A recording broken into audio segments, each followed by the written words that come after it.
Hello, we're in England and we're battling through some pictures, and this is just a general chat about Venice as a subject of paintings. So Venice was part of Old Italy, which predates modern Italy, which is an assembly of independent kingdoms. So modern Italy has no relation at all with historical Italy. And if you'd have said to someone in Venice in 1400, one day you'll be part of Sicily and one day you'll be part of Milan, they would have just not understood what you're talking about. So the reason I'm mentioning it is because Venice is one of the subjects which you see everywhere. If you go into an art gallery in New York or in Florence or in London, there will always be a picture of Venice. If you go into Stately Home in England, there nearly is always a picture of Venice, and often they show the Winged Lion, the Doge's Palace, the Bridge of Sighs, the gondoliers, the Campanile. So there's lots of subjects in Venice, and it's a historically neutral choice of subject. So there's no offence to someone in London having a picture of Venice. It is an empire, trading empire, which had stopped trading essentially by the time this is painted in 1880.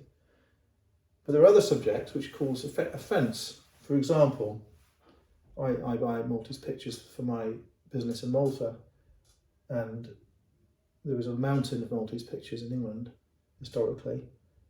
But if you go to France, you will really push to find a Maltese picture because they are offended, historically offended by the presence of Britain in Malta. And the only mention you'll find of Malta in French art is loose links with the Knights of Malta, which was French in pedigree, and they had adopted the symbol and the Catholic faith, of course, and they did contribute towards the garrison, which was why Malta was built up into what it is now. So France was offended by the presence of Malta being British.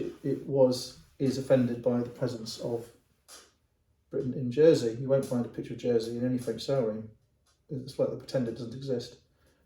It's quite interesting. So Venice doesn't offend anybody because the Empire of Venice stopped, died, became part of Greater Italy, and it is easily identifiable. You can't confuse it with Marseille. You can't confuse it with Lisbon or Malaga or London or Northern Europe or Turkey. It's different. So people like Venice, artists like Venice, they can travel to Venice. Painters used to go on the Grand Tour from England in the 1700s, and not only English people went there, of course, people from Austria went there, people from Spain went there, and there was a circuit around Rome, the Colosseum, Pompeii, Venice, Istanbul. There was a circuit, and Venice was latched onto, and I'm astounded by the quantity of Venice pictures I come across. Some of them are literal or semi-literal, like that one. Some of them are impressionistic, where they skip on the detail and they're just painting the shapes and the colours and trying to get the mood. And this picture is a £10,000 sterling picture, and it's about 1890 in a fantastic frame, and the frame is worth £2,000 on its own if you have to buy one. So it's not a lot of money. It's a known artist who specialised in Venice, and when you think of Venice historically, I can't help but think of Canaletto, who painted these panoramic views of Venice, and it's quite an easy thing to paint because you're relying on the lines of perspective, all of which meet at a focal point. The focal point here is around here, the vanishing point.